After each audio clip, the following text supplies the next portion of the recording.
मेरे प्रिय आत्मा,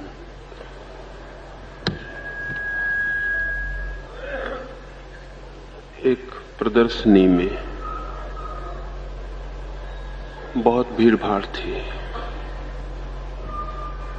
बहुत नई नई चीजें देखने को आई थी। बहुत लोग उस प्रदर्शनी को देखने गए थे। एक आदमी एक कंगारू को भी लाया था प्रदर्शनी में दिखाने को। उसके झोपड़े के बाहर भी बड़ी भीड़ थी, लेकिन एक परिवार बड़े विचार में पड़ा था। पति बहुत चिंतित था, पत्नी भी बहुत चिंतित थी। वे सभी देखना चाहते थे, लेकिन उनके 18 बच्चे थे और वे 20 थे। 10 नए पैसे टिकट थी, लेकिन फिर भी 20 लोगों के 2 रुपए हो जाते थे। जो आदमी कंगारू प्रदर्शित कर रहा था, वो भी उनकी परेशानी देख के उनके पास आया और उसने कहा, आप बड़े परेशान हैं। उस आदमी ने कहा कि 20 हैं हम, 18 मेरे बच्चे हैं, मेरी पत्नी और मैं। कुछ सस्ते में दिखाना नहीं हो सकेगा, कुछ कंसेशन रेट्स पर दिखाना नहीं हो सकता। उस आदमी ने कहा, ये 18 बच्चे आपके ही हैं। उस पिता ने कहा, मेरे ही बच्चे हैं। तो उसने कहा, फिर फिक्र मत करिए, कंगारू आपको देख के बड़ा प्रसन्न होगा, हम उसे बाहर ले आते, वो आपको देख ले, और 10 पैसे ये संभालिए कंगारू के देखने के। मैंने जब ये बात सुनी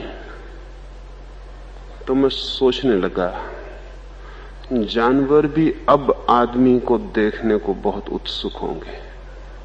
बहुत हो गया जानवर को हम देखते रहे। अब जैसी हालत है पृथ्वी पर मनुष्य की, उसे देखने को जानवर भी बहुत उत्सुक होंगे। और कुछ न कुछ व्यवस्था करनी चाहिए कि आदमियों के अजायब घर बने और जानवर आदमी को वहां देख सके। वैसे भी अजायब घर बनाने की बहुत जरूरत नहीं। अगर जानवरों को दिल्ली ले जाया जा सके तो काम पूरा हो सकता है। राजधानियां अजायब घर हो गई हैं। अनूठे तरह के आदमियों के बीच के लोग वहां इकट्ठे हो गए हैं। सब तरह के पागल और विक्षिप्त वहां इकट्ठे हो गए हैं। लेकिन राजधानियों में जो प्रकट हुआ है, उस सब में हम जिम्मेवार हैं, और कहीं किसी पैमाने पर हम सब उसमें भागीदार हैं। पूरी मनुष्य जाति ही एक बड़ा अजायब घर हो गई है। मैंने सुना है कि डार्विन जब मर गया, जब तक जिंदा था तब तक आदमी उसे परेशान करते रहे, इस कारण कि उसने कहा कि आदमी बंदरों का विकास है। और आदमी सदा सोचता था कि हम भगवान के बेटे हैं। भगवान ने कभी ऐसा कहा नहीं, ऐसा कोई सर्टिफिकेट नहीं दिया। आदमी ऐसा सोचता रहा था। लेकिन जब डार्विन ने यह कहा कि आदमी बंदरों से पैदा हुआ है, तो डार्विन पर लोग बहुत नाराज हुए। लेकिन डार्विन सोचता था, कम से कम बंदर तो मुझ पे प्रसन्न होंगे। लेकिन मरने पर बंदरों की प्रेतात्माओं ने उसे घेर लिया और कहा कि हमारे साथ बहुत अन्याय किया है। आदमी को हमारा विकास कहते हो? आदमी हमारा पतन है। भटके हुए बंदर आदमी हो गए हैं, गिरे हुए बंदर आदमी हो गए हैं, पतित हुए बंदर आदमी हो गए हैं। और अपने सिद्धांत में सुधार कर लो।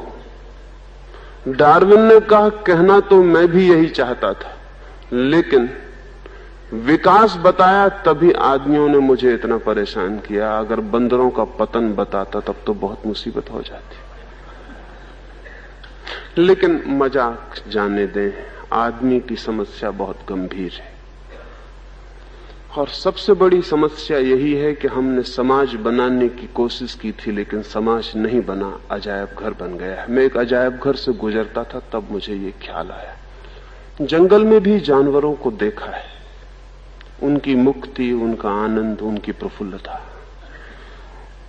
उनके गीत, पक्षियों के, उनके नृत्य, उनकी छलांगें, उनकी दौड़, खुले आकाश, खुले सूरज के नीचे। और फिर अजायब घर में भी जानवरों को देखा है, उदास, कटघरों में बंद, बेचैन, परेशान। एक अजायब घर से गुजरता था, तब मुझे ये ख्याल आया कि यही जानवर जंगल में भी हैं, यही जानवर अजायब घर में भी हैं, लेकिन फर्क बहुत है। सबसे बड़ा फर्क यह है कि वहां जंगल में वे मुक्त हैं, स्वतंत्र, और यहां अजायब घर में बंद हैं, सींचों में। और तब मैंने पता लगाने की कोशिश की कि जंगल और अजायब घर के जानवरों में क्या क्या फर्क पैदा हो जाते हैं। तब तो मैं बहुत चकित हो गया। मुझे पता चला कि जो बीमारियां जंगलों में जानवरों को कभी पैदा नहीं होती, वे अजायब घर में पैदा हो जाती। जैसे अल्सर जंगल के जानवर को नहीं होता, लेकिन अजायब घर के जानवर को होता है। अल्सर असल में बहुत गहरी चिंता से पैदा होता है, पेट में घाव हो जाते हैं गहरी चिंता से। अल्सर मानसिक बीमारी है।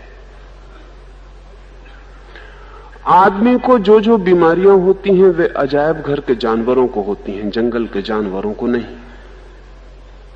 और भी मैं हैरान हुआ जान के कि जंगल के जानवरों में किसी तरह की विक्षिप्तता मुश्किल से कभी घटित होती है, आमतौर से घटित नहीं होती। जंगल के जानवर आमतौर से पागल होते हुए नहीं पाए जाते, लेकिन अजायब घर में जानवर पागल हो जाते। ये भी मैं जान के हैरान हुआ कि जंगल के किसी जानवर ने कभी आत्मघात की, सुसाइड की कोशिश नहीं की है, लेकिन अजायब घर के जानवर आत्महत्या की कोशिश भी करते हैं।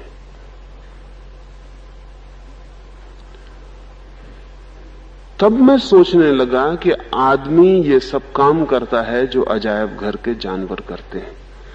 कहीं ऐसा तो नहीं है कि आदमी ने वो स्वतंत्रता खो दी जो जरूरी थी? कहीं ऐसा तो नहीं है कि आदमी ने वो जीवन खो दिया जो उसका जीवन हो सकता था? कहीं ऐसा तो नहीं है कि उसने खुला आकाश खो दिया, मुक्ति खो दी, सूरज खो दिया, और उसने कटघरे बना लिए, अपने हाथ से सींचे खड़े कर लिए और उनके भीतर बंद हो गया? अन्यथा पागलपन, अन्यथा आत्मघात, अन्यथा इतनी बीमारियां, इतने मानसिक रोग संभव नहीं मालूम होते। जंगल के जानवरों में कोई सेक्सुअल परवर्शन नहीं होता, कोई कामुक विकृति नहीं होती, लेकिन अजायब घर के जानवरों में वही विकृतियां हो जाती हैं जो आदमी में है। जंगल में कोई जानवर मैस्टरबेशन नहीं करता, हस्तमैथुन नहीं करता, लेकिन अजायब घर में जानवर हस्तमैथुन शुरू कर देते। जंगल में कोई जानवर होमोसेक्सुअल नहीं होता, समलिंगी नहीं होता, लेकिन अजायब घर में जानवर होमोसेक्सुअल हो जाते। ये इतने हैरान करने वाले तथ्य थे कि तब मुझे ऐसा लगने ही लगा कि कहीं ना कहीं हमने भूल कर दी, आदमी का समाज नहीं बन पाया और अजायब घर बन गया है। क्योंकि सब तरह के रोग, सब तरह की विकृतियां, सब तरह के मानसिक विकार जिसे हम समाज और सभ्यता कहते हैं, शायद वो स्वयं एक महारोग की तरह हमारे पीछे। इसे अगर समझा जा सके तो शायद बदला भी जा सकता है।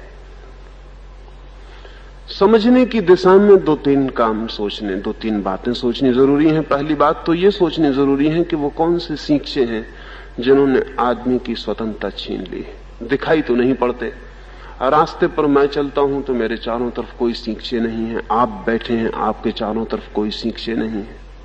अच्छा होता कि सींचे दिखाई पड़ते तो शायद हम भ्रम में भी ना पड़ते, लेकिन आदमी ने ऐसे सींचे ईजाद किए हैं जो अदृश्य हैं,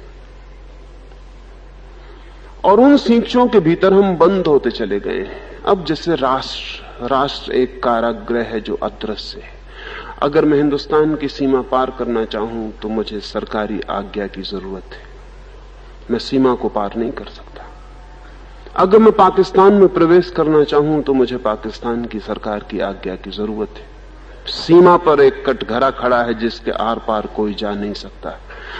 आखिर कारागृह में कैदी के लिए कौन सी कारागृह है? जेल के दीवार के भीतर तो वो भी स्वतंत्र है, जेल की दीवार के बाहर नहीं जा सकता, वहां संतरी तैनात है। लेकिन जेल की दीवार बहुत छोटी है, दिखाई पड़ती है। राष्ट्र की दीवार बहुत बड़ी है, दिखाई नहीं पड़ती, लेकिन वहां संतरी तैनात है और राष्ट्र की सीमा के बाहर कहीं कोई प्रवेश नहीं हो सकता। लेकिन राष्ट्र बहुत बड़ी कारागृह है, दिखाई नहीं पड़ती, उसके भीतर बड़ी स्वतंत्रता से हम घूम सकते हैं। फिर हमने और छोटी कारागृह बनाई हैं, धर्मों के कारागृह। राष्ट्र एक है, लेकिन राष्ट्र के भीतर 10 धर्म हैं, तो 10 छोटे कारागृह। उनकी भी अपनी सीमाएं हैं, उनके बाहर नहीं जा सकते, उनके बाहर शादी नहीं कर सकते, उनके बाहर मित्र को भोजन पर आमंत्रित नहीं कर सकते, उनके बाहर भोजन असंभव है, उनके बाहर हाथ फैला के दोस्ती बढ़ानी बहुत मुश्किल है। हिंदू का अपना कारागृह है, मुसलमान का अपना कारागृह। कभी कभी एक दूसरे के कारागृह में वे घुस जाते हैं, लेकिन दोस्ती से नहीं, दुश्मनी से, जैसा पीछे अहमदाबाद में हो गया। एक दूसरे की दीवालों में घुस जाते हैं हत्या करने के लिए, मित्रता के लिए नहीं। जिनसे शादी करना वर्जित है, उनकी हत्या सिर्फ की जा सकती है। जिनके साथ दोस्ती नहीं बढ़ाई जा सकती, उनसे सिर्फ दोस्तमनी ही बन सकती है, शत्रुता ही बन सकती है। कभी कभी दीवारें टूटती हैं धर्मों की, लेकिन वे तभी टूटती हैं जब एक दूसरे के घर में घुस के हत्या करने की इच्छा पैदा होती।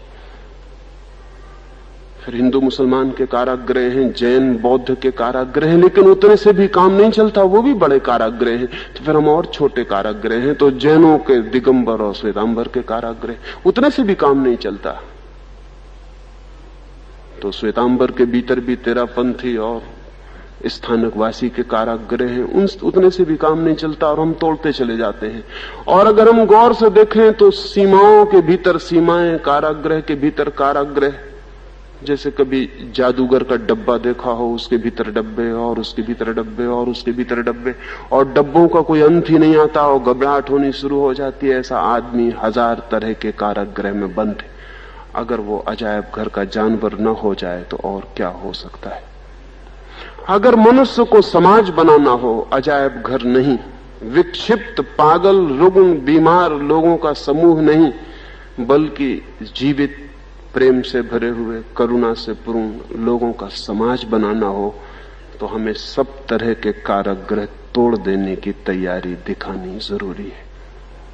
इससे कोई फर्क नहीं पड़ता कि कारागृह का नाम क्या है। बड़े कारागृह वाले लोग छोटे कारागृह तोड़ने की कोशिश करते हैं। राष्ट्र जिसको बहुत प्रेमपूर्ण मालूम होता है, वो कहता है धर्मों के कारागृह तोड़ो, ताकि राष्ट्र का कारागृह मजबूत हो सके।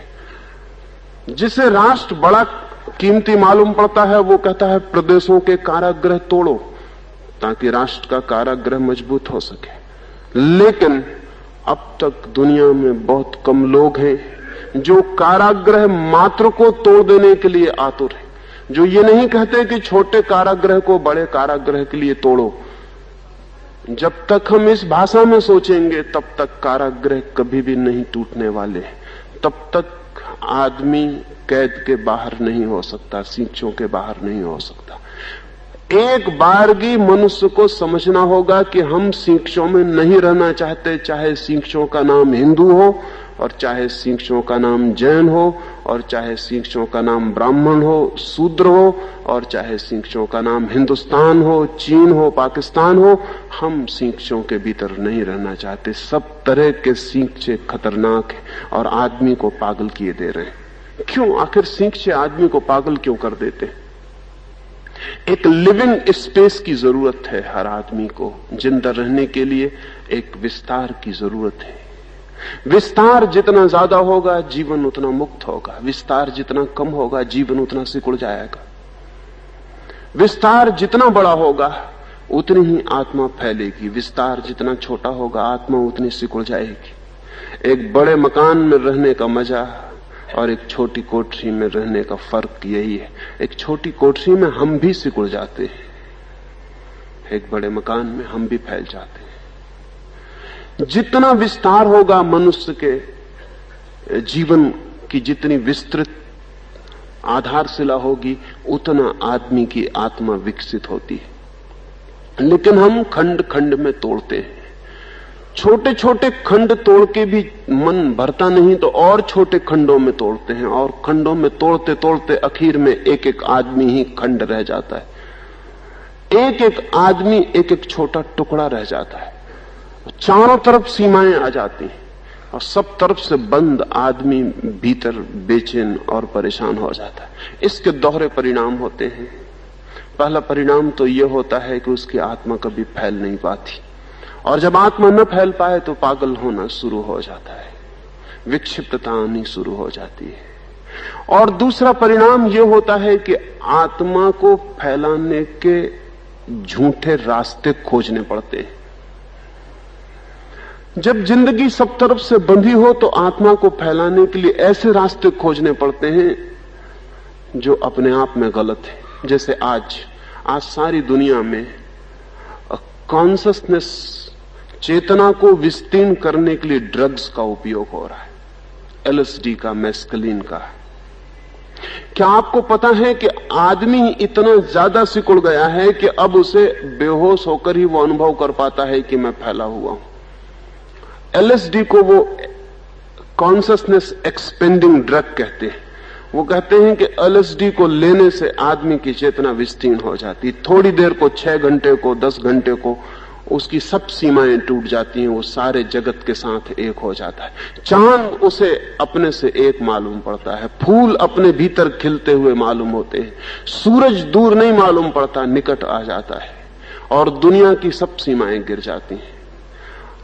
एक तरफ हम सीमाएं बनाए चले जा रहे हैं और आदमी इतना बेचैन हो गया है कि वो असीम को छूने के लिए एलएसडी जैसे ड्रग्स का, रासायनिक तत्वों का उपयोग करने को मजबूर हो गया। धार्मिक लोग विरोध करते हैं एलएसडी का, लेकिन मजा यह है कि धार्मिक लोग जो सीमाएं खड़ी करते हैं वे ही सीमाएं एलएसडी लेने को लोगों को मजबूर कर रही हैं। एक तरफ आदमी पागल हुआ जाता है सीमाओं में बंधकर, दूसरी तरफ सीमाओं से ऊबकर बेहोशी के रास्ते खोज रहा है।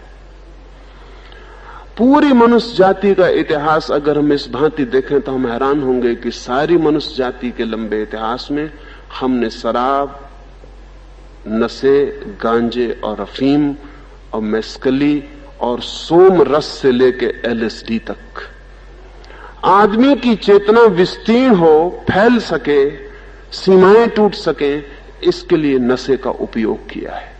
ऋग्वेद के ऋषियों से लेके अमेरिका के आधुनिक बीटल और हिप्पी तक आदमी की चेतना फैल सके। लेकिन आदमी की चेतना फैल क्यों नहीं सकती? हम चारों तरफ सीमाएं बांधे हुए, वो सीमाएं हम तोड़ने को राजी नहीं। अगर यही स्थिति रही तो आने वाले 50 वर्षों में सारी मनुष्य की चेतना बेहोशी के रासायनिक द्रव्यों के नीचे दब जाएगी, उसके सिवाय कोई रास्ता नहीं रह जाएगा फैला हुआ अनुभव करने के लिए। लेकिन क्या ये उचित रास्ता है? क्या नशा लेकर चेतना के फैलने का अनुभव कोई आध्यात्मिक मूल्य रखता है? कोई भी आध्यात्मिक मूल्य नहीं रखता। नशे में विस्तार अनुभव करने से कोई परिवर्तन नहीं होता, लौट के हम फिर संकुचित हो जाते हैं। लेकिन क्या हम सच में विस्तार अनुभव नहीं कर सकते? हम सारी सीमाएं नहीं तोड़ सकते? कौन रोके हुए है आदमी को सीमाएं तोड़ने से? लेकिन हमें ख्याल ही नहीं है। हमें ख्याल ही नहीं है कि हमारी बनाए सीमाएं ही हमारी आत्मा को कारागृह में डाले हुए, और उनके भीतर हम बेचैन और परेशान हो गए। वो परेशानी बहुत रूपों में प्रकट होती है। आज सारी दुनिया में विद्रोह और बगावत है, सारी दुनिया में एक रिबेलियन है। नए बच्चे सारी पुरानी चीजों को तोड़ने को आतुर हैं। नए बच्चे सारे पुराने मूल्यों को मिटा देने के लिए विक्षिप्त हुए जा रहे हैं। कौन है जिम्मेवार इसके लिए? नए लड़के? नहीं। अब तक की पूरी मनुष्य जाति को नियम और सिद्धांत देने वाले वे सारे लोग जिम्मेवार हैं जिन्होंने आदमी को स्वतंत्र नहीं किया, परतंत्र किया है। इतने जोर से आदमी को बांध दिया है कि वो बंधन अब आखिरी सीमा पे पहुंच गए हैं और बच्चे अब उन बंधनों को तोड़ देने के लिए आतुर हो गए हैं। लेकिन उन बच्चों को भी पता नहीं है कि वो क्या तोड़ रहे हैं। बस में आग लगाने से आदमी की चेतना के बंधन नहीं टूट सकते, और न स्कूल के कांचों पर पत्थर फेंकने से आत्मा के बंधन टूट सकते हैं। और न ही शराब की बोतलों से, और न ही स्कूल के फर्नीचर को जलाने से। वे बंधन नहीं टूट सकते, वे बंधन बहुत अदृश्य हैं। वे हिंदू के, मुसलमान के, जैन के, ईसाई के बंधन बहुत भीतरी हैं, वे छिपे हुए हैं, वे दिखाई नहीं पड़ते हैं। और उनको तोड़े बिना मनुष्य की आत्मा मुक्त नहीं हो सकती। क्या यह संभव नहीं हो सकता कि मनुष्य सिर्फ मनुष्य हो? क्या यह संभव नहीं हो सकता कि पृथ्वी, पूरी पृथ्वी हमारी माता हो? भारत माता नहीं, पाकिस्तान माता नहीं, पूरी पृथ्वी हमारी माता हो। क्या यह नहीं हो सकता? सच तो यही है कि पूरी पृथ्वी एक है। कहीं भी हिंदुस्तान और पाकिस्तान टूटे हुए नहीं, कहीं कोई दरार नहीं है पृथ्वी पर जहां से हिंदुस्तान अलग होता हो और पाकिस्तान शुरू होता हो, और जहां जर्मनी समाप्त होता हो और रूस शुरू होता हो। जमीन पर कहीं कोई रेखाएं नहीं है, सिवाय पागल राजनीतिज्ञों के नक्शों के अतिरिक्त पृथ्वी कहीं भी बटी हुई नहीं। लेकिन राजनीतिज्ञ पृथ्वी को बांटे हुए हैं। मैंने कहा कि पहले तरह के बंधन जिन्होंने आदमी को पागल किया है, धार्मिक लोगों ने दिए, और दूसरे तरह के बंधन जिनको पृथ्वी को खंडित किया है और आदमी को आदमी की दुश्मनी में खड़ा कर दिया है, वे राजनीतिज्ञों ने दिए। धर्म के बंधन तो धीरे धीरे शिथिल होते चले जाते हैं, क्योंकि पुरानी बीमारी है, उसके प्रति धीरे धीरे हम जागते चले जाते हैं। लेकिन राजनीति के बंधन बहुत नए, और अभी उनके प्रति जागने का हमें ख्याल ही नहीं है। असल में धर्मगुरु की जगह धीरे धीरे राजनीतिक आ गया है, और धार्मिक मक्का मदीनों की जगह राजधानियां आ गई हैं। अब मक्का महत्वपूर्ण नहीं, क्रेमलिन महत्वपूर्ण है, वो भी एक मक्का है नए तरह का। अब काशी महत्वपूर्ण नहीं, पेकिंग महत्वपूर्ण है, वो भी काशी है नए लोगों की। अब गीता और कुरान उतने महत्वपूर्ण नहीं, अब दास कैपिटल ज्यादा महत्वपूर्ण है, वो भी धर्म पुस्तक है नए धार्मिकों की। पुराने धर्मगुरु बदले हैं, उनकी जगह नए धर्मगुरु आए हैं, और नए धर्मगुरु और भी खतरनाक हैं। नए धर्मगुरु राजनीतिज्ञ हैं जो आदमी को फिर बांट रहे हैं, जगह जगह खंड खंड किए दे रहे हैं। सारी पृथ्वी को उन्होंने टुकड़ों में बांट दिया है, फिर पृथ्वी के छोटे छोटे टुकड़ों को भी और टुकड़ों में बांट दिया है। और इतने टुकड़े हैं ये, इन टुकड़ों के कारण इतने युद्ध हैं, इतने युद्ध हैं। इन युद्धों के कारण आदमी के जिंदगी में शांति के और आनंद के फूल खिलने असंभव हो गए। पिछले 3000 साल में 15,000 युद्ध हुए। प्रति वर्ष 5 युद्धों का अनुपात है। कहीं ना कहीं जमीन के किसी कोने पर युद्ध चल रहा है, कहीं ना कहीं आग भड़की है, चाहे वियतनाम हो, चाहे कोरिया हो, चाहे कश्मीर हो। कहीं ना कहीं आग जलेगी, कहीं ना कहीं आदमी जलता रहेगा। जमीन के किसी न किसी कोने पर उपद्रव, घाव बनते ही रहेंगे। अब तक ऐसा नहीं हुआ कि कभी एक दिन को भी शांति हो पृथ्वी पर, कहीं ना कहीं उपद्रव है। किसके कारण? कौन तोड़ता है आदमी को? कौन आमने सामने खड़ा कर देता है? राजनीतिज्ञ तोड़ रहा है, लेकिन राजनीतिज्ञ तोड़ने को मजबूर है, क्योंकि बिना तोड़े लोगों पर राज्य नहीं किया जा सकता। हिंदुस्तान में अंग्रेजों की हुकूमत थी, तो हिंदुस्तान के राजनीतिज्ञ लोगों को समझाते थे कि अंग्रेजों का नियम है डिवाइड एंड रूल, तोड़ो और राज्य करो। लेकिन कोई पूछे कि सारी दुनिया के राजनीतिज्ञों का नियम क्या है? उनका भी नियम वही है, तोड़ो और राज्य करो। जब तक पृथ्वी खंड खंड में टूटी है, तब तक पृथ्वी पर हजारों तरह के राजनीतिज्ञों का राज्य होगा। जिस दिन मनुष्य एक हो जाएगा, उस दिन ये राजनीतिज्ञों को विदा हो जाना पड़ेगा।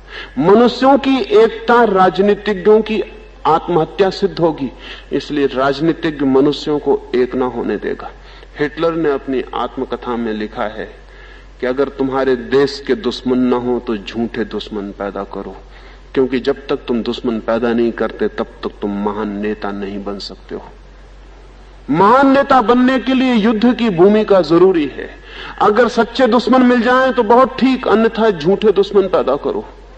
लेकिन दुश्मन जरूरी है, क्योंकि जब दुश्मन होता है तब जनता नेता के पीछे खड़ी हो जाती, घबराहट में, भय में, असुरक्षा में, इनसिक्योरिटी में। वो कहती हमें बचाओ। और जो उसे बचाता है वो महान हो जाता है। इसलिए सब युद्ध बड़े नेताओं को पैदा करते हैं। अगर बड़ा नेता होना हो तो युद्ध बहुत जरूरी है। शांति के समय में बड़े नेता पैदा नहीं होते। बड़े नेता के पैदा होने के लिए संघर्ष जरूरी है, युद्ध जरूरी है, हिंसा जरूरी है, हत्या जरूरी है। जितनी हत्या होगी, जितनी हिंसा होगी, उतना बड़ा नेता प्रकट होगा। शांति के समय में बड़ा नेता प्रकट नहीं होता। अगर शांति स्थायी चल जाए तो नेता एकदम फेड आउट हो जाएंगे, विदा हो जाएंगे, उनको कोई पूछेगा ही नहीं। उनकी जरूरत ही तभी है। रास्ते पर एक चौराहे पर पुलिस वाला खड़ा है। वो पुलिस वाला इसलिए खड़ा है कि कहीं चोर है। अदालत में एक मजिस्ट्रेट बैठा है, वो इसीलिए बैठा है कि कहीं चोर है। अगर चोर विदा हो जाएं तो चोरों के विदा होते ही अचानक चौरस्ते का पुलिस वाला विदा हो जाएगा। चोरों के विदा होते ही मजिस्ट्रेट विदा हो जाएगा। इसलिए मजिस्ट्रेट ऊपर से चोरों को सजा दे रहा है, भीतर से भगवान से प्रार्थना करता है कि रोज आते रहना।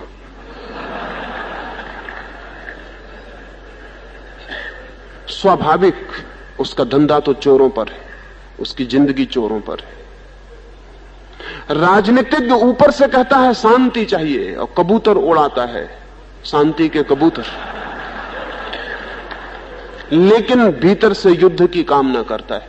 युद्ध चाहिए। युद्ध ना हो तो राजनीतिक नेता की कोई जगह नहीं है। युद्ध ना हो तो राजनीति की ही कोई जगह नहीं है। असल में युद्ध से ही राजनीति पैदा होती है। फिर अगर बड़ा युद्ध न चलता हो तो छोटा युद्ध चलाना पड़ता है। अगर मुल्क के बाहर कोई लड़ाई ना हो तो मुल्क के भीतर लड़ाई चलानी पड़ती है। अगर मुल्क के भीतर भी ना हो तो एक ही पार्टी को दो हिस्सों में तोड़ के लड़ाई चलानी पड़ती है। बड़ा नेता लड़ाई में पैदा होता है, छोटे नेता शांति में जीते हैं। छोटे नेता कभी बड़े नहीं हो सकते अगर लड़ाई ना चलती हो। तो लड़ाई चलनी ही चाहिए, किन्हीं भी तलों पर, हजार हजार तलों पर लड़ाई चलनी चाहिए। लड़ाई नेता को बड़ा करती है, जनता को आतुर करती है, जनता की आंखों को उठाती है नेता को देखने के लिए। इसलिए नेता निरंतर नई लड़ाई की चेष्टा में संलग्न। और मजा यह है कि रोज मंच पर खड़े होकर कहता है कि शांति चाहिए, एकता चाहिए, मनुष्य इकट्ठा हो, सब एक हो। इधर मंच पर ये कहेगा, मंच के पीछे सारे उपाय करेगा जिनसे मनुष्य एक ना हो पाए, जिनसे कभी आदमी इकट्ठा ना हो पाए, जिससे पृथ्वी कभी इकट्ठी ना हो पाए। इसकी पीछे कोशिश चलेगी। लेकिन ये हम समझ सकते हैं, एक डॉक्टर है, वो मरीज का इलाज करता है और मरीज की तरफ सब तरफ से कोशिश करता है कि मरीज ठीक हो जाए। डॉक्टर मरीज को ठीक करने के लिए है। लेकिन पता है कि जब महामारी फैलती है, प्लेग फैलती है या अब फ्लू फैलता है, तो डॉक्टर आपस में कहते हैं कि सीजन चल रहा है। डॉक्टर का सीजन तो तभी आता है, ऋतु तभी आती है धंधे की, जब फ्लू फैले, प्लेग फैले, मलेरिया फैले, लोग बड़े पैमाने पर बीमार हों। इधर डॉक्टर इलाज कर रहा है मरीज का, उधर प्रार्थना कर रहा है कि बीमार कैसे बढ़े। और पैसे वाले बीमार का इसलिए ठीक होना बहुत मुश्किल हो जाता है। गरीब बीमार को ज्यादा देर बीमार रखने में डॉक्टर का कोई भी हित नहीं। पैसे वाले बीमार का ठीक होना मुश्किल हो जाता। अक्सर तो पैसे वाले बीमार ही बने रहते हैं, क्योंकि डॉक्टर जितनी देर पैसे वाला बीमार रहे उतने ही हित में है उसके। अब ऊपर से डॉक्टर दिखता है बीमारी से लड़ रहा है और भीतर से वो बीमारी के लिए प्रार्थना कर रहा है। इसलिए ऊपर मंचों पर जो चेहरे दिखाई पड़ते हैं वे मंच के पीछे वही नहीं है, ये ध्यान में रखना जरूरी। मंच पर चेहरे बिल्कुल बनावटी, मंच पर वे कुछ और कहते हैं और 100 में 99 मौके ये हैं कि मंच पर वे जो कहते हैं ठीक उससे उल्टा मंच के पीछे करते होंगे। जो भी शांति की बातें चलती हैं उनके पीछे युद्ध का इंतजाम चलता है। इसलिए बड़े आश्चर्य की बात है कि दुनिया के सारे युद्ध शांति के लिए होते, सब युद्ध शांति के लिए होते। वो कहते हैं कि हम इसलिए लड़ रहे हैं ताकि दुनिया में शांति हो सके, इसलिए लड़ रहे हैं कि दुनिया में शांति हो सके। लड़ना जरूरी है, शांति की रक्षा के लिए युद्ध जरूरी है। हिटलर भी शांति की रक्षा के लिए लड़ते हैं और चर्चिल भी, और रूजवेल्ट भी और स्टालिन भी, सभी शांति के लिए लड़ते हैं। हिंदुस्तान भी और पाकिस्तान भी सभी शांति के लिए लड़ते हैं, लेकिन राजनीतिज्ञ की जिंदगी अशांति पर निर्भर है। इसलिए राजनीतिज्ञ शांति चाह नहीं सकता, और अगर दुनिया को शांति चाहनी हो तो राजनीतिज्ञ को विदा देना जरूरी हो गया। वो हट जाना चाहिए, उसकी कोई जगह नहीं होनी चाहिए। लेकिन आज उसी की जगह है, वही सब कुछ है, उसे हम सारी ताकत दे रहे हैं और वो हमारी अशांति का बुनियादी आधार है। हम उसको ही भोजन खिला रहे हैं, हम उसका ही सम्मान कर रहे हैं और फूल मालाएं पहना रहे हैं, क्योंकि वो शांति की बातें करता है। लेकिन शांति की बातों से शांति का कोई भी संबंध नहीं है। मैंने सुना है एक रात एक होटल में बड़ी देर तक कुछ मित्र भोजन करते रहे और शराब पीते रहे। जब वे रात विदा होने लगे, कोई 1 बज गया था, तो होटल के मैनेजर ने कहा, ऐसे भले लोग अगर रोज आते रहें तो हमारी जिंदगी के चांद चमक जाएं। विदा होते मेहमानों में से जिसने पैसे चुकाए थे उसने कहा, भगवान से प्रार्थना करो कि हमारा धंधा ठीक चलता रहे तो हम रोज आए। उस मैनेजर ने कहा, भगवान से रोज प्रार्थना करूंगा तुम्हारा धंधा ठीक चले, लेकिन ये तो बता जाओ कि तुम्हारा धंधा क्या है। उसने कहा, ये मत पूछो, अन्यथा प्रार्थना करना जरा मुश्किल पड़ेगा। फिर भी उसने कहा, अब और मुश्किल में डाल दिया, तुम बता तो जाओ कम से कम तुम्हारा धंधा क्या, हम प्रार्थना करेंगे। उस आदमी ने कहा, मैं मरघट पर लकड़ियां बेचने का धंधा करता हूं, हमारा धंधा रोज चलता रहे, 10-5 लोग रोज मरघट पहुंचते रहे तो हम रोज आते रहे।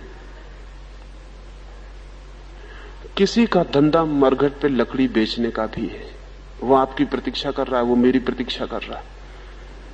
वो प्रतीक्षा कर रहा है कि कब हम मरे, उसकी दुकान नहीं चल रही। राजनीतिक का धंधा बिल्कुल मरघट पे लकड़ियां बेचने का है। वो प्रतीक्षा कर रहा है कब युद्ध हो, कब लोग मरे, कब हिंसा हो कि वो आए और लोगों को समझाए कि शांति चाहिए।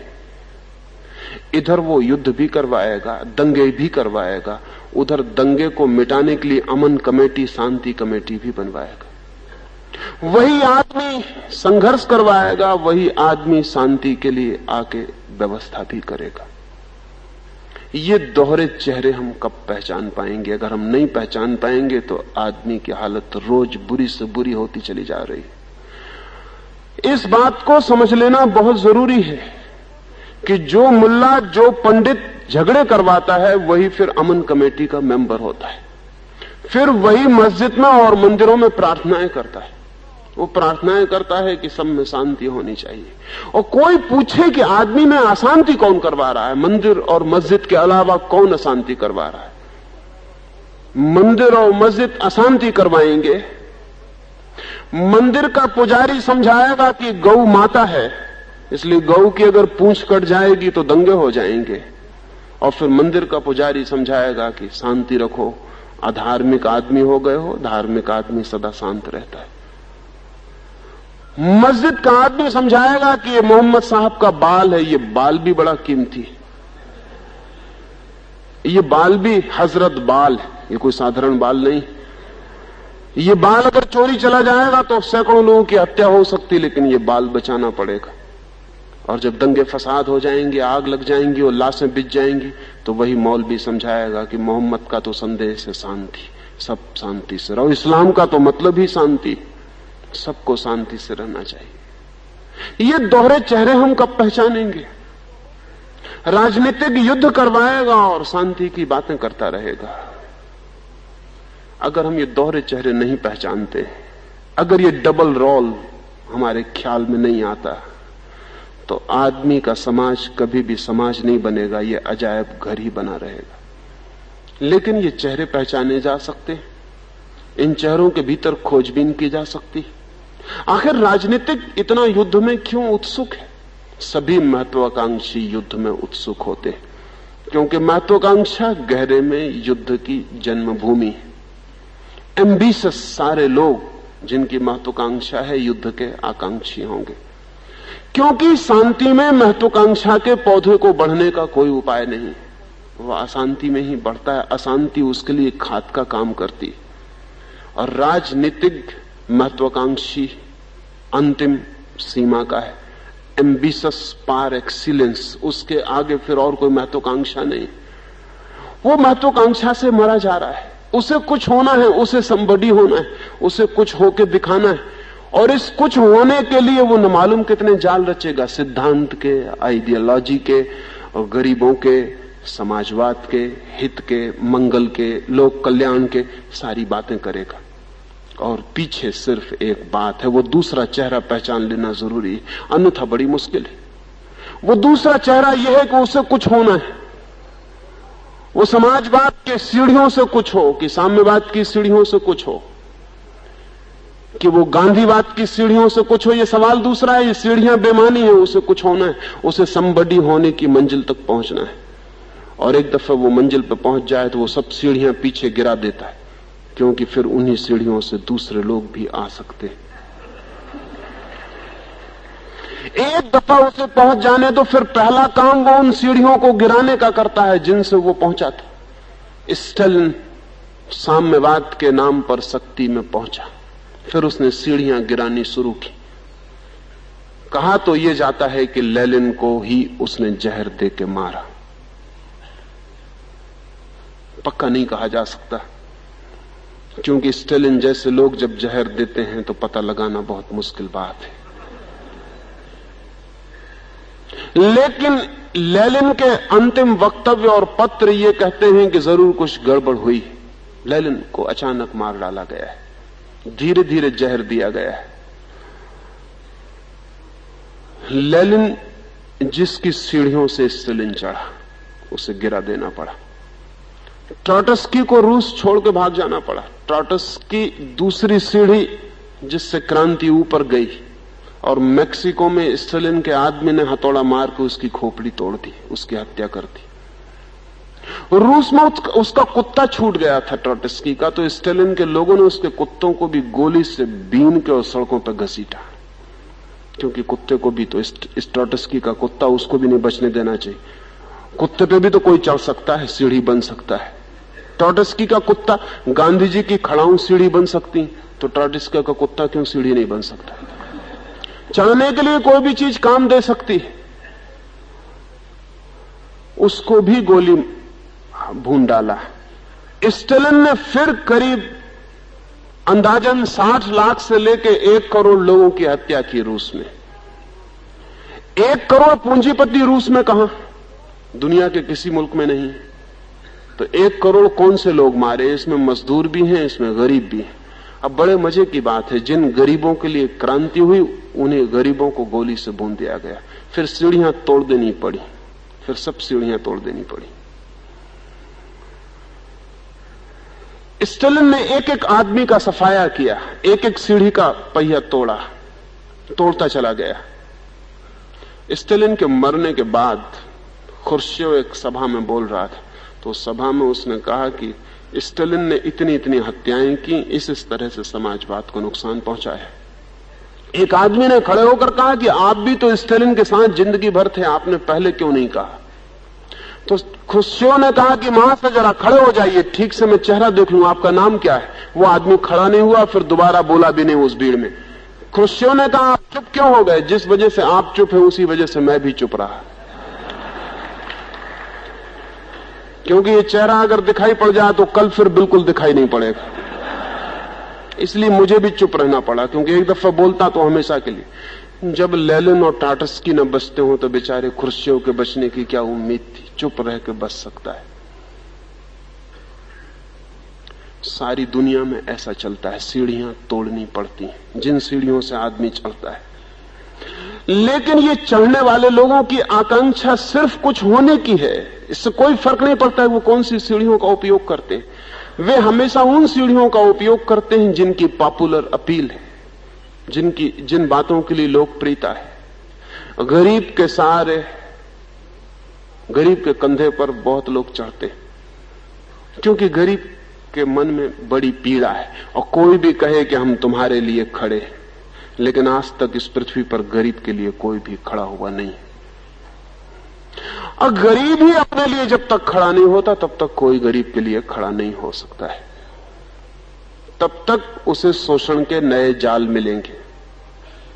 राजनीतिज्ञ की मौलिक आकांक्षा स्वयं के अहंकार की तृप्ति है। असल में जिस दिन अहंकार की तृप्ति की दौड़ न रह जाएगी उस दिन राजनीतिक नहीं बचेगा। अहंकार की गहरी दौड़ है कि मुझे कुछ होना है, और ये दौड़ राजनीतिज्ञ को है ऐसा नहीं। राजनीतिज्ञ हमारे बीच जो सबसे ज्यादा दौड़ से भर जाते हैं वे लोग हैं, और थोड़े लोग दूसरे तरह दूसरी दिशाओं में दौड़ करते रहते हैं। असल में हम पहले दिन ही बच्चे को राजनीतिज्ञ होना सिखाते हैं। आपका लड़का पहले दिन स्कूल जाता है और आप कहते हैं पहले नंबर आना है। आपने राजनीति का जहर बोना शुरू कर दिया। इस बच्चे को पता ही नहीं, ना आपको पता है ना इसके शिक्षक को पता है कि राजनीतिज्ञ पैदा होने लगा, पहले नंबर आना है। बच्चे में जहर हमने डालना शुरू कर दिया, पॉइजन बो दिया उसके खून में। अब वो जिंदगी भर कोशिश करेगा पहले नंबर होने की, और अगर बहुत पागल हो गया पहले नंबर में तो राजनीतिज्ञ हो जाएगा। अगर थोड़ा पागल रहा तो दूसरी दिशाओं में भी थोड़ी बहुत तृप्ति मिल सकती है। चित्रकार हो सकता है, मूर्तिकार हो सकता है, धर्मगुरु हो सकता है।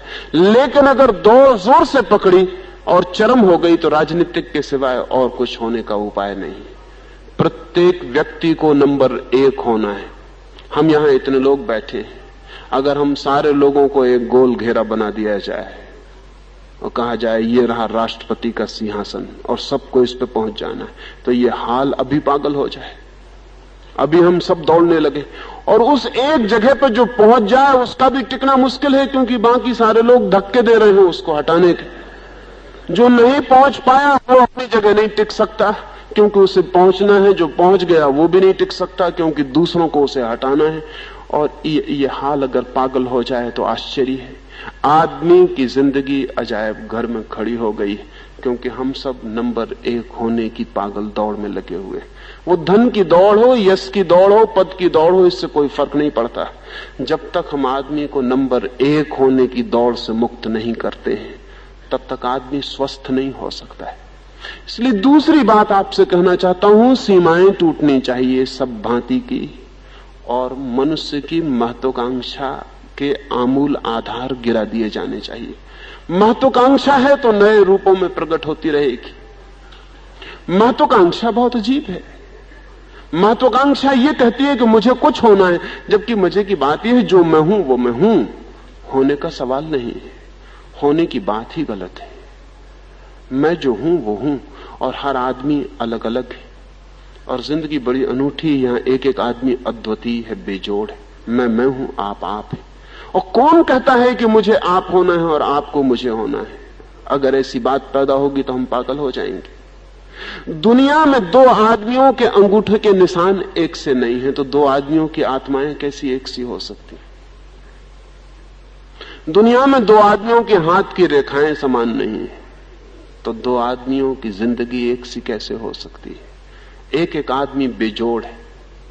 लेकिन हमारा पुराना पूरी मनुष्य जाति का इतिहास तुलना करना सिखाता है कि दूसरे से आगे, दूसरे जैसे, दूसरे से ऊपर, और कोई भी नहीं कहता कि अपने जैसे होना।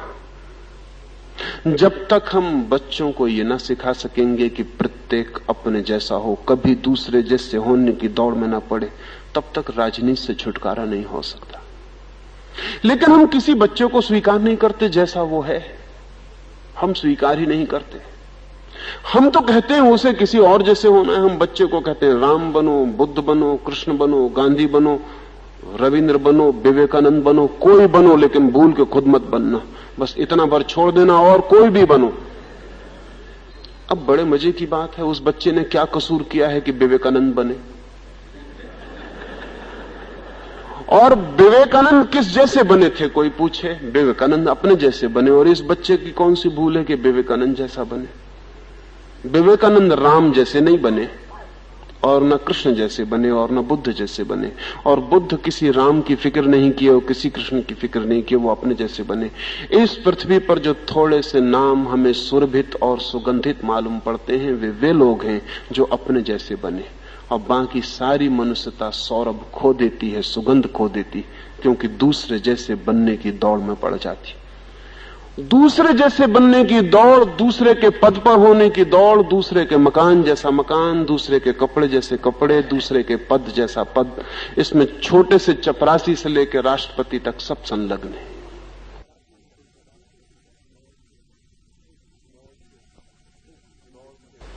इस दौड़ से जिंदगी सुगंध को, सौंदर्य को उपलब्ध नहीं हो पाती। और जब कोई आदमी अपने भीतर सुगंध से हीन हो जाता है और अपने भीतर सौंदर्य से हीन हो जाता है और कुरूप हो जाता है, और जब कोई आदमी अपने जिंदगी के फूलों को खिलाने में असमर्थ हो जाता है, तब वो दूसरों के फूल न खिल पाए इसकी कोशिश में लग जाता है। तब वो इस कोशिश में लग जाता है कि मैं तो कुछ हो नहीं पाया, अब मैं किसी दूसरे को कुछ न होने दूं, इतना भी काफी तृप्ति होगी। जो आदमी भीतर दुखी हो जाता है वो दूसरे के सुख को मिटाने की चेष्टा में संलग्न हो जाता है। जो आदमी भीतर अशांत और बेचैन हो जाता है उसकी फिर एक ही सुख रह जाता है कि कोई दूसरा शांत ना हो जाए। और तब जिंदगी में हम अपने सुख की यात्रा छोड़कर दूसरे को दुखी करने की यात्रा में लग जाते हैं। हम सब इस यात्रा में लगे हुए हैं। हम सब के हाथ एक दूसरे की गर्दन पर हैं। चेस्टरटन एक सुबह एक बगीचे में था, अब बर्नार्ड शॉ वो दोनों घूम रहे थे। तो बर्नार्ड शॉ ने ऐसे ही चेस्टरटन से पूछा। चेस्टरटन बहुत मोटा आदमी था, बर्नार्ड शॉ तो दुबले पतले थे। वो अपने दोनों खीसों में हाथ डाले घूम रहा था। बर्नार्ड शॉ ने ऐसे ही पूछा कि क्या ये हो सकता है कि एक आदमी अपने ही खीसों में हाथ डाले जिंदगी गुजार दे? चेस्टरटन ने कहा हो सकता है, हाथ अपने होने चाहिए, खीसे दूसरे के। ये उसने मजाक में ही कहा था, लेकिन ये सच्चाई, हाथ हमारे हैं, खीसे सदा दूसरों के। हम सब दूसरों के खीसों में हाथ डाले हुए। सबके हाथ दूसरों के खीसे में हो और सबके हाथ दूसरों की गर्दनों पे हो और सबके हाथ दूसरे का सुख छीनने में लगे हो, तो जिंदगी सुखी हो सकती? तो जिंदगी दुखी हो जाएगी, कुरूप हो जाएगी, बेईमानी हो जाएगी, हत्यारों का एक समूह हो जाएगा, बेईमानों का एक समूह हो जाएगा। और जहां इतनी बेईमानी, इतनी हत्याएं, इतनी चोरी, इतनी घृणा, इतनी हिंसा होगी और इतना दूसरों को दुख पहुंचाने की आकांक्षा होगी, वहां एक आध आदमी भी कैसे सुखी और शांत हो सकता है? बहुत कठिन हो जाएगी ये बात, उतनी ही कठिन हो गई।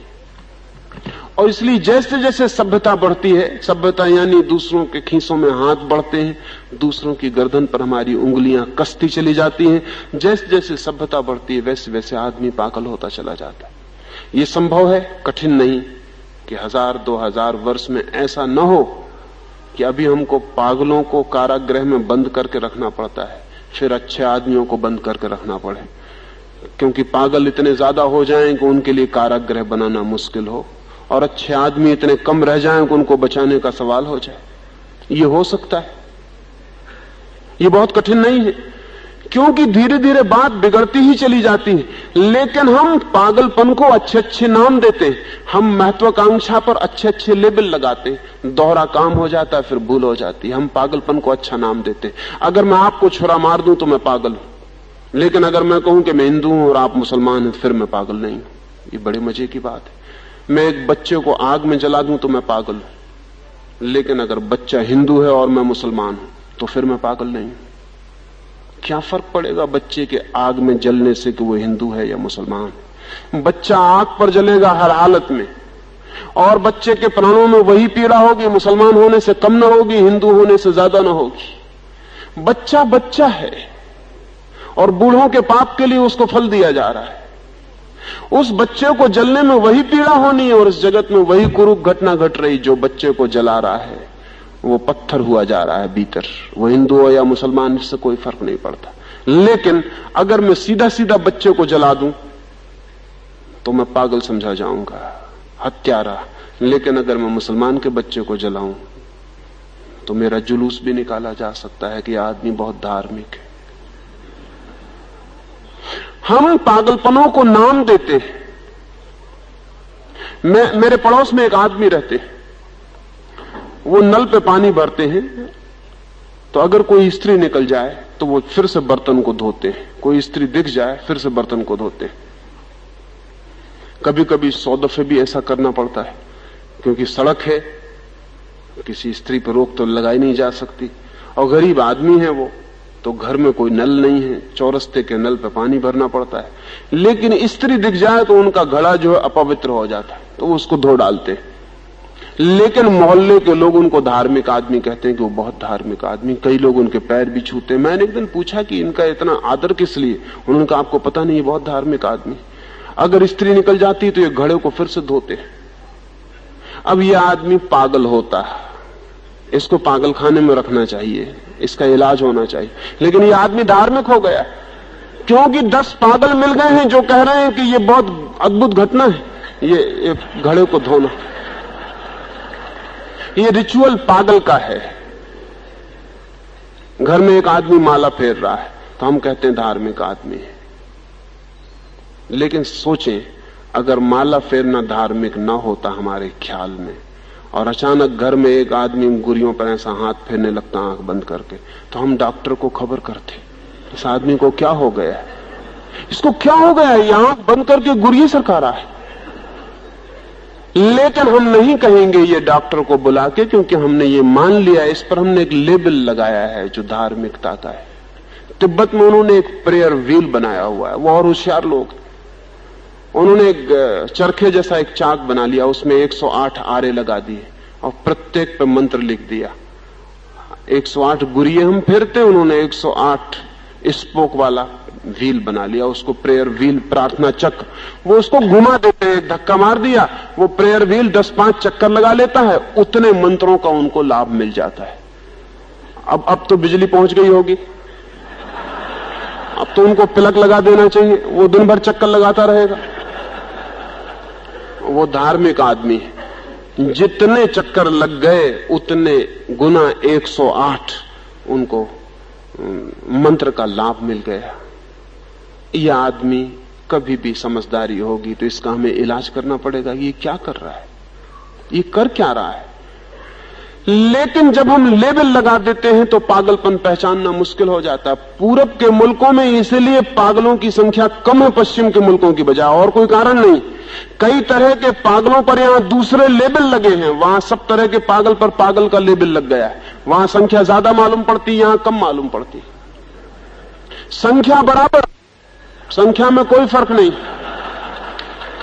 लेकिन यहां पागलों में कई तरह के विभाजन है। कुछ धार्मिक पागल, उनको फिर पागल नहीं कहते। कुछ राजनीतिक पागल हैं, उनको हम पागल नहीं कहते। कुछ और तरह के पागल हैं, ढंग ढंग के पागल हैं, उनको हम पागल नहीं कहते। तो फिर पागल कम बच जाते हैं, क्योंकि कई पागल पागल के लेबल से बच के दूसरा लेबल लगाए हुए। लेकिन यह हमें पहचानना पड़ेगा, महत्वाकांक्षा पर भी दूसरे लेबल लग जाते हैं। कोई कहता है जनता की सेवा करनी है, लेकिन वो तभी तक कहता है जब तक पद पर नहीं होता। पद पर पहुंचते से जनता यानी क्या, कोई मतलब ही नहीं रह जाता, जनता की कोई फिक्र नहीं रह जाती। जनता की सेवा पूरी हो गई क्योंकि फला आदमी पद पर पहुंच गया। पद पर पहुंचना था इसलिए जनता की सेवा भी करनी पड़ती थी। अब वो पद पर पहुंच जाने के बाद जनता विदा हो जाती, उससे कोई मतलब नहीं रह जाता। लेकिन जनता की सेवा का लेबल लगाने से महत्वाकांक्षा को बचाव मिल जाता है, फिर महत्वाकांक्षा चल सकती है। इसलिए जनता के सेवकों से अब सावधान होने की जरूरत है। जनता के सेवकों ने मनुष्य का जितना अनहित किया है अब तक, उतना सीधे सीधे दुष्टों ने नहीं किया, क्योंकि दुष्टों से हम सावधान हो सकते हैं। दुष्ट ऐसा आदमी है जिससे हम सावधान हो सकते हैं, क्योंकि डर है कि वो कोई नुकसान पहुंचा दे। सेवक ऐसा आदमी है जो पैर दबाने से शुरू करता है और आखिर में गर्दन पकड़ लेता है। उसे पहचानना मुश्किल है, क्योंकि पैर दबाने वाला आदमी गर्दन पकड़ेगा इसका ख्याल ही नहीं आता, और पैर दबाते दबाते हमारी नींद लग जाती है और वो गर्दन पे पहुंच जाता है।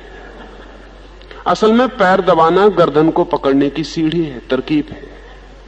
ये दोहरे चेहरों से सारी मनुष्यता को सावधान होने की जरूरत है, और लेबल उखाड़ के भीतर की सच्चाई क्या है वो देखने की जरूरत है। तो शायद हम मनुष्य का समाज निर्मित कर पाए, अन्यथा समाज निर्मित नहीं हो पाएगा।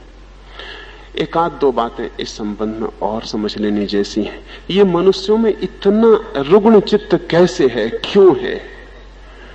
आदमी सहज और सरल क्यों नहीं है? सारे लोग समझाते हैं सहज होना चाहिए, सरल होना चाहिए, लेकिन आदमी सहज और सरल बिल्कुल नहीं है। आदमी बहुत जटिल है, बल्कि जिनको हम सहज और सरल कहते हैं उनकी जटिलता और भी अद्भुत है। मैं एक दिन ट्रेन में चला, मेरे साथ एक सन्यासी सवार हुए। वे सन्यासी टाट के कपड़े बांधे हुए थे, पट्टियां उनको बांधे हुए थे। बहुत लोग उन्हें छोड़ने आए थे। मैंने किसी से पूछा, उन्होंने कहा बड़े सरल आदमी, देखते नहीं। कपड़ा भी नहीं पहनते, फट्टियां बांधे हुए हैं, टाट बांधे हुए हैं, इतने सरल आदमी। मैं सोचने लगा कि टाट बांधने से सरलता का क्या संबंध हो सकता है। फिर भी अब लोग इतने कहने आए तो ठीक ही कहते होंगे। फिर ट्रेन चल पड़ी, मैं आंख बंद करके लेटा रहा। उन्होंने अपनी टाट पट्टियां निकाल के रखी। एक छोटी सी टोकरी थी, उसमें 2-3 पट्टियां, टाट पट्टियां और थी, उनके बाकी कपड़े होंगे। उन्होंने मेरी तरफ देखा कि मैं जागा तो नहीं हूं। मैं तो आंख बंद किए पड़ा था। फट्टियों के नीचे से उन्होंने रुपए निकाले, जल्दी से गिनती की, फट्टियों के नीचे वापस रख दिए, और रुपए उनको भेंट में मिले होंगे। फिर भी उनको डर लगा, हालांकि हम 2 ही थे उस कमरे में, तो उन्होंने वे रुपए फिर अपने सिर के नीचे रख के और फट्टियों में दबा के और सो गए। सुबह जब वे उठे तो मैंने देखा आईने के सामने खड़े हैं और फट्टियां बांध रहे हैं बड़े साज संवार से। आईने के सामने फट्टियां बांधने का कोई अर्थ समझ में नहीं आता। आईने के सामने कोई रेशम के कपड़े बांधता हो तो एकदम समझ में आ जाएगा, श्रृंगार कर रहा है। लेकिन आईने के सामने कोई नंगा फकीर फट्टियां बांधता हो तो हमारी समझ में ना आएगा। वो भी श्रृंगार कर रहा है, वो भी तैयारी कर रहा है अपनी। एक तरह से बांधी है फट्टी, फिर दूसरी तरह से बांधी है, फिर तीसरी तरह से बांध के तैयार हो गए। आईने में देख के प्रसन्न हुए। वो समझ रहे हैं कि मैं सो रहा हूं। और मैं ये देख के हैरान हूं कि आदमी का मन कितना चालाक है।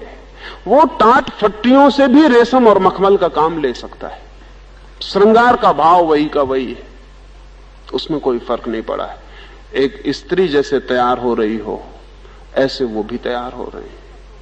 मैं तैयारी को मना नहीं करता हूं, लेकिन फट्टियों के पीछे तैयारी छिपी हो तो हमें लगता है सरलता आ गई, लेकिन धोखा हो जाता है।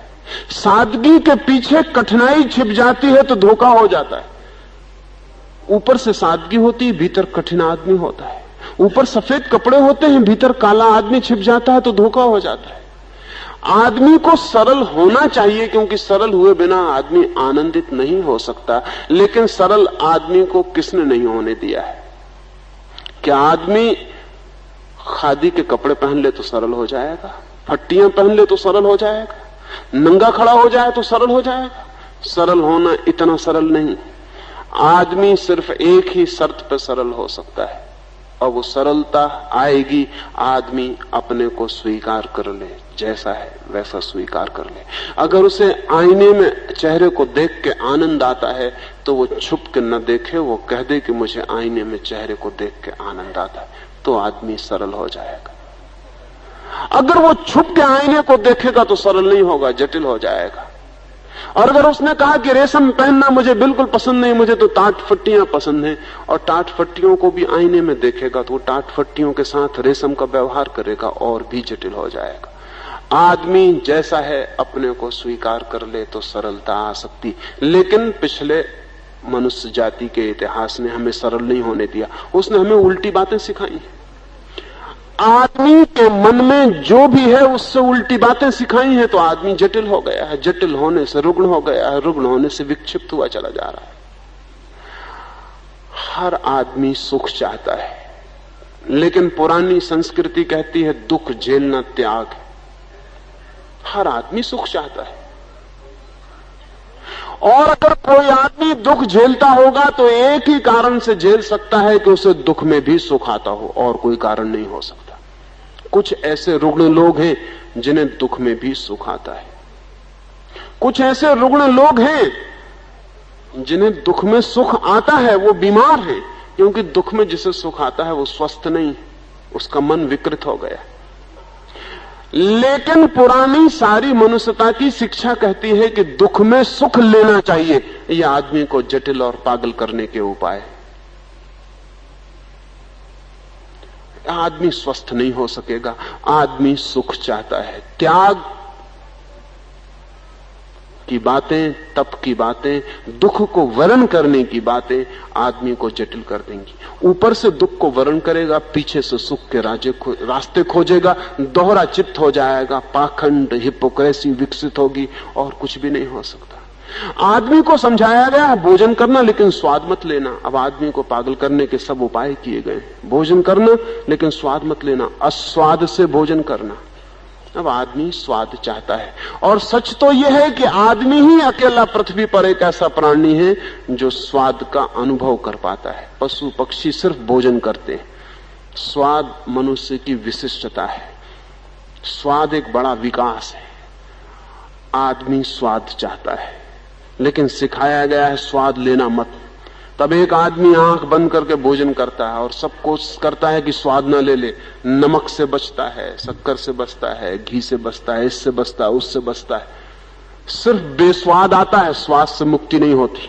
और बेस्वाद स्वाद का ही रूपांतर है। बेस्वाद भोजन करना स्वाद का ही हिस्सा है, और पूरे वक्त पता चलता है कि सब बेस्वाद है, लेकिन वो बेस्वाद में मजा लेने की कोशिश कर रहा है। अब वो उल्टे काम कर रहा है, वो शीर्षासन लगाने की कोशिश में लगा है जिससे विक्षिप्त हो जाएगा। मैंने सुना है कि कहीं पृथ्वी के एक कोने पर ऐसा गांव है जहां के धर्मशास्त्र कहते हैं कि मनुष्य के ठीक ठीक खड़े होने की व्यवस्था शीर्षासन, और जो पैर पे खड़ा होता है वो पापी।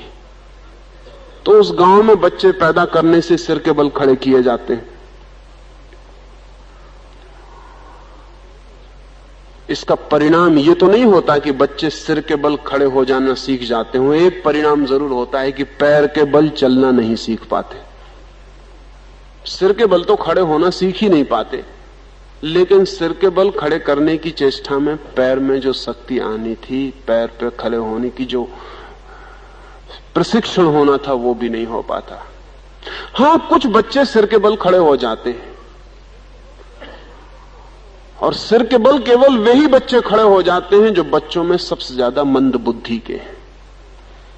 क्योंकि मंद बुद्धि को कोई फर्क नहीं पड़ता, वो गोबर गणेश से उसे कैसा भी खड़ा कर दो, उसे सिर के बल खड़ा कर दो तो वैसे ही खड़ा हो जाता है। बुद्धिहीनता सिर के बल भी खड़ी हो सकती, बुद्धिमान तो इंकार करेगा। तो जो बुद्धिहीन है उस देश में वो सिर के बल खड़े होने में समर्थ हो जाते हैं। उनके सिर बड़े बड़े हो जाते हैं, धीरे धीरे पैर छोटे हो जाते हैं, फिर वो सिर के बल ही खड़े रहते हैं। उनके सिर कद्दू हो जाते हैं, आदमी के सिर नहीं रह जाते। लेकिन लोग उनको महात्मा कहते हैं और नारियल चढ़ाते हैं और हाथ पैर जोड़ते हैं। और जो लोग पैर के बल चलते हैं वो बेचारे सेल्फ कंडेम्ड हो जाते हैं। वो सोचते हैं कि हम पाप कर रहे हैं क्योंकि पैर के बल चल रहे हैं। और जब पैर के बल 2-4 मील चल के लौटते हैं तो पाप के प्रायश्चित के लिए कद्दू हो गए किसी सिर को नमस्कार करते हैं कि हे महात्मा, हमसे बड़ी गलती हो गई, माफ कर देना। उस गांव में जो स्वस्थ हैं वो पापी समझे जाते हैं, और जो रुग्ण हैं और पागल हो गए और बुद्धि खो दी वो महात्मा हो गए। मैं बड़ा हैरान हुआ कि ये गांव कहाँ है। मैं रात सोचता सोचता सो गया कि ये गांव कहाँ है। रात सपने में मुझे ख्याल आया ये अपने देश की खबर है। सुबह में बहुत हैरानी में जगा। मैं तो सोचता था ये गांव कहीं और होगा, लेकिन वो यही निकला, हमारा ही गांव, हमारा ही देश। सारी मनुष्यता ही ऐसे, पूरी पृथ्वी ही सिर के बल खड़े होने की कोशिश करती रही। उस कोशिश में आदमी जटिल, रुग्ण, बीमार, विक्षिप्त, परवर्ट हो गया है। आदमी जैसा है उसे स्वीकार करना पड़ेगा। सीधा उसके भीतर क्रोध है तो क्रोध को स्वीकार करना पड़ेगा, उसके भीतर सेक्स है तो सेक्स को स्वीकार करना पड़ेगा, उसके भीतर प्रेम है तो प्रेम को स्वीकार करना पड़ेगा, स्वाद है तो स्वाद, सुख है तो सुख। उसकी जो आकांक्षाएं हैं, उसकी जो इच्छाएं हैं, वो सब स्वीकार करनी पड़ेंगी। लेकिन पुरानी संस्कृति सबको काट डालने को कहती, इच्छाओं को काट डालो तब स्वर्ग मिल सकता है, आकांक्षाओं को जला डालो तब मुक्त हो सकते हो। आदमी जो है वो न रह जाए, सब नष्ट भ्रष्ट कर दो तब कुछ होगा। लेकिन ये बड़ी उल्टी बात है। इस उल्टी बात का सिर्फ एक ही परिणाम हो सकता है कि हम ऊपर से और हो जाएं, भीतर से और हो जाएं, और जिंदगी दोहरे रास्तों पर दौड़ने लगे, और जिंदगी पाखंड हो जाए। पाखंडी समाज अजायब घर ही बनेगा, समाज नहीं बन सकता। स्वस्थ समाज बनाने का नियम होगा कि हम मनुष्य जैसा है प्रकृति से उसे पूरा का पूरा स्वीकार करें। महात्माओं पे थोड़ा कम ध्यान दें और परमात्मा पे थोड़ा ज्यादा ध्यान दें। परमात्मा जो दे रहा है, आदमी को जैसा बना रहा है, उसकी तरफ फिक्र करें। महात्मा परमात्मा के बड़े पुराने दुश्मन हैं। वो महात्मा परमात्मा के बड़े खिलाफ है। वो कहते हैं परमात्मा ने ऐसा आदमी बनाया, ये ठीक नहीं है, हम ऐसा आदमी बनाना चाहते हैं ये ठीक आदमी होगा। परमात्मा का बनाया हुआ आदमी गलत है। महात्मा एक नया आदमी बनाने की कोशिश में लगे, अब तक सफल नहीं हुए, लेकिन उनकी कोशिश ने आदमी को पंगु और क्रिपल्ड कर दिया।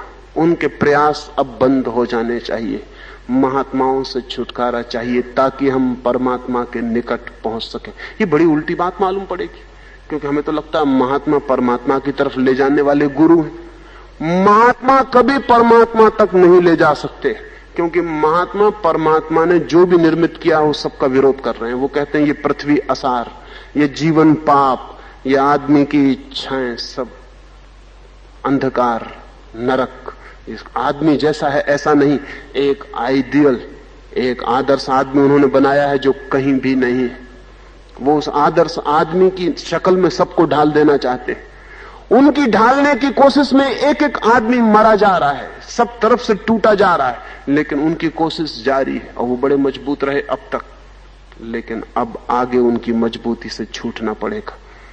अगर हम चाहते हैं स्वस्थ मनुष्य विकसित हो, तो मनुष्य की प्रकृति को स्वीकार करना पड़ेगा, और प्रकृति की स्वीकृति से परमात्मा तक पहुंचने का द्वार मिल सकता है, क्योंकि प्रकृति परमात्मा का द्वार है। और हम जैसे हैं उसे स्वीकार करना पड़े। इसका यह मतलब नहीं है कि हमारी स्वीकृति से हम जैसे हैं वैसे ही रह जाएंगे, नहीं। हम जैसे हैं जैसे ही हम स्वीकार करेंगे, हम में ट्रांसफॉर्मेशन, रूपांतरण शुरू हो। क्रोध करना मुश्किल हो जाता है। जब तक मैं क्रोध को दबाता हूं तब तक यह होता है कि दिन में 10 दफे दबा लेता हूं और एक दफे हो जाता है। 10 दफे का इकट्ठा हो जाता है, फिर एक दफे में बह जाता है। इसलिए जो आदमी दिन में क्रोध को दबा रहा हो उससे जरा सावधान रहना, सांझ होते होते वो क्रोध करेगा। और जिस आदमी ने 2-4 दिन क्रोध दबाया हो उससे वीकेंड में मिलना ही मत। और जिस आदमी ने 1-2 साल क्रोध किया हो उससे दोस्ती मत करना, वो हत्या भी कर सकता है। 1-2 साल जिसने क्रोध को दबा लिया हो उसके भीतर इतना क्रोध इकट्ठा हो जाता है कि वो हत्या कर सकता है। ये बड़े मजे की बात है कि दुनिया के हत्यारे वे लोग नहीं होते जो रोज क्रोध कर लेते हैं। दुनिया के हत्याएं वे लोग करते हैं जो बहुत दिन तक क्रोध नहीं करते, तब इतना क्रोध इकट्ठा हो पाता है कि वे हत्या कर सके। नहीं तो रोज रोज क्रोध बह जाए तो आदमी कभी इतना क्रोध इकट्ठा नहीं कर पाता। दुनिया के जघन्य अपराधी वे हैं जो बहुत सप्रेस करते हैं, फिर एकदम से विस्फोट हो जाता है और उस विस्फोट में बहुत नुकसान हो जाता है। साधारण आदमी रोज रोज क्रोध कर लेता है, रोज झगड़ लेता है, फिर सब निपटारा हो जाता है, फिर शांत हो जाता है, फिर रोज चलता रहता है।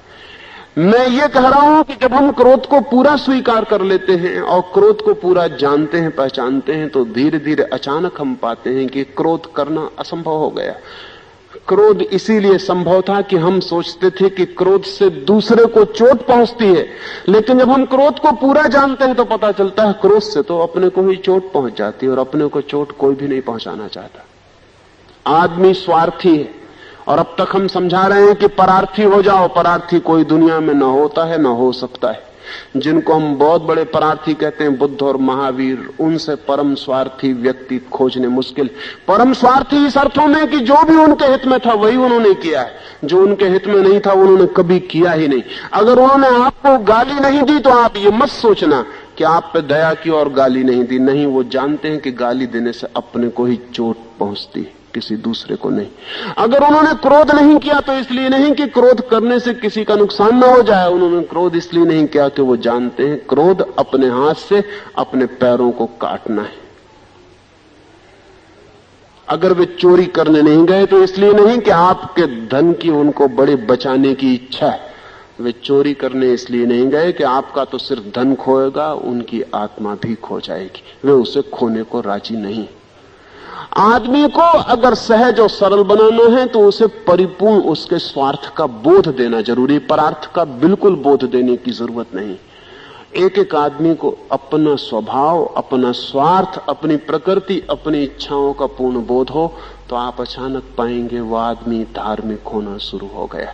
उस आदमी की जिंदगी में रूपांतरण आना शुरू, एक ट्रांसफॉर्मेशन आया है जहां बदलाहट शुरू हो गई। एक छोटी सी कहानी अपनी बात में पूरी करूंगा। बुद्ध एक गांव के पास से गुजरते, कुछ लोगों ने घेर लिया और बहुत गालियां दी हैं और अपशब्द बोले। बुद्ध ने कहा, तुम्हारी बात पूरी हो गई हो तो मैं जाऊं, मुझे दूसरे गांव जल्दी पहुंचना है। उस गांव के लोगों ने कहा, पागल तो नहीं हो गए हैं आप? हम गालियां दे रहे हैं और आप कह रहे हैं बात नहीं है ये, हम गालियां दे रहे हैं, आप पागल तो नहीं हो गए? बुद्ध ने कहा, पागल मैं था तब तुम आते तो मैं भी समझता कि तुम गालियां दे रहे हो, लेकिन मुझे जल्दी जाना दूसरे गांव। अगर बात पूरी हो गई हो तो जाऊं, और अगर बात पूरी ना हो तो लौटते मैं फिर रुक जाऊंगा, तुम यहीं मिल जाना, फिर तुम अपनी बात पूरी कर लेना। पर उन लोगों ने कहा, ये बात नहीं है, हम सीधी सीधी अपशब्द बोल रहे हैं, आप जवाब न देंगे।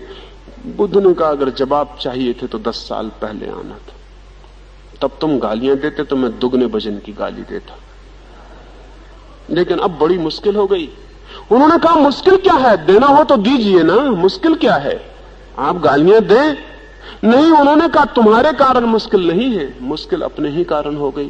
पिछले गांव में कुछ लोग मिठाइयां लाए थे और मेरा पेट भरा था, तो मैंने उनसे कहा, क्षमा करो, धन्यवाद, वो मिठाइयां वापस ले गए।